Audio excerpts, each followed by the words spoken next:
डट करके उसका विरोध किया और उसी का नतीजा है कि प्रजातंत्र भी बहाल हुआ और आज दुनिया का सबसे बड़ा लोकतंत्र का चुनाव भी अभी हम संपन्न करके 18वीं लोकसभा हम बना रहे हैं। मित्रों, यहां बहुत से लोग हैं, मुझे मालूम नहीं, लेकिन मैं आप सबसे इतना जरूर चाहूंगा कि आप जिन लोगों ने इमरजेंसी देखी है उनसे आप इस सप्ताह में जरूर मिलिए और उनसे आप जरा जानने का प्रयास कीजिए कि किस तरीके को भारत को पहुंचा दिया गया, कैसी परिस्थिति ला करके खड़ी कर दी थी। आज का नौजवान का बच्चा कभी कल्पना भी नहीं कर सकता और ये कल्पना इसलिए नहीं कर सकता कि उस समय जिन लोगों ने प्रजातंत्र की रक्षा के लिए अपनी आहुति दी थी उसकी ताकत के कारण आज प्रजातंत्र मजबूत होकर के खड़ा है कि वो आज हम कोई कल्पना नहीं कर सकते कि इस तरीके की परिस्थिति।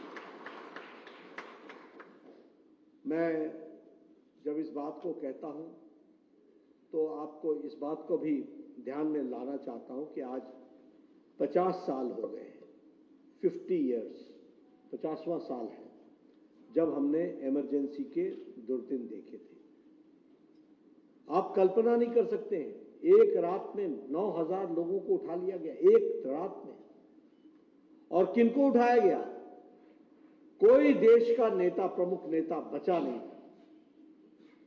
मोरारजी देसाई, मोहन धारिया, अटल बिहारी वाजपेयी, लाल कृष्ण आडवाणी, ऐसी लंबी श्रृंखला है जिनको उसी रात उठा लिया गया और उनको जेल में एक दिन नहीं, 2 दिन नहीं, 19 महीने से ज्यादा रहना पड़ा, 19 महीने से ज्यादा रहना पड़ा। यह परिस्थिति ला करके खड़ी की। और क्या कसूर था? कसूर सिर्फ इतना था कि प्रजातंत्र की मजबूती के लिए और प्रजातंत्र की रक्षा के लिए उन्होंने आवाज उठाई थी। हम सबको मालूम है, मुझे जहां तक याद पड़ता है शायद वो 12 जून की तारीख थी जब इलाहाबाद हाई कोर्ट का 1975 में 12 जून को इलाहाबाद हाई कोर्ट का फैसला आया था। और उस इलाहाबाद के हाई कोर्ट के फैसले के कारण प्रधानमंत्री उस समय इंदिरा गांधी जी थी, उनका चुनाव निरस्त हुआ था। वो अनफेयर मीन्स से चुनाव लड़ रही थी, ये इलाहाबाद हाई कोर्ट का जजमेंट था।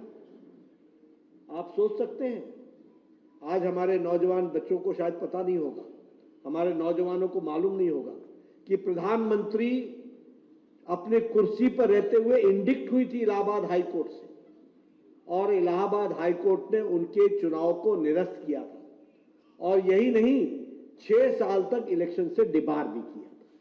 यह स्थिति आकर के खड़ी हुई थी। इस तरीके से उस समय की स्थिति आई थी और उसके बाद कानून को बदला गया।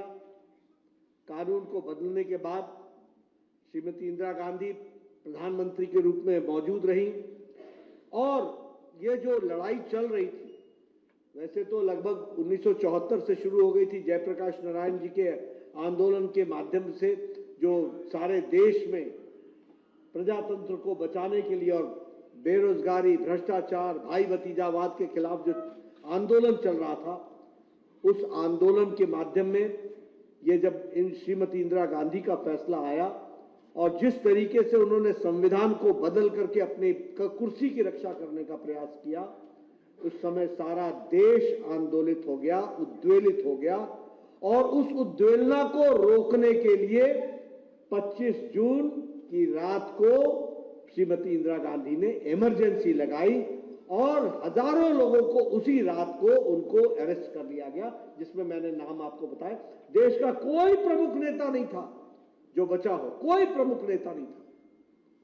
यानी अगर आप 1977 के लोकसभा के प्रत्याशियों की सूची उठाएंगे तो उस सूची में जो भी एमपी बना वो कोई ऐसा मेंबर पार्लियामेंट नहीं था जिसने 18 महीने 19 महीने जेल में नहीं काटे हो। इस तरीके की परिस्थिति थी। और मैं एक बात और आपको बताना चाहूंगा और इसीलिए हम कहते हैं कि जब रक्षा करने की बात की जाती है देश के, तो हमारे स्वयंसेवक, हमारे राष्ट्रीय स्वयंसेवक संघ के लोगों ने भी उस समय पूरा अपना योगदान किया था। लगभग 1,40,000 लोग,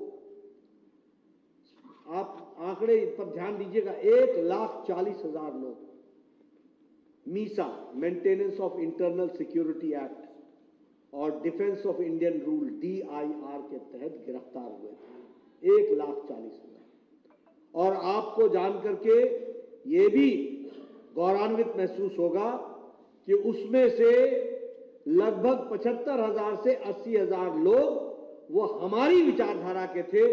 राष्ट्रीय स्वयंसेवक संघ, भारतीय जनता पार्टी, उस समय भारतीय जनसंघ होता था, उसके लोग।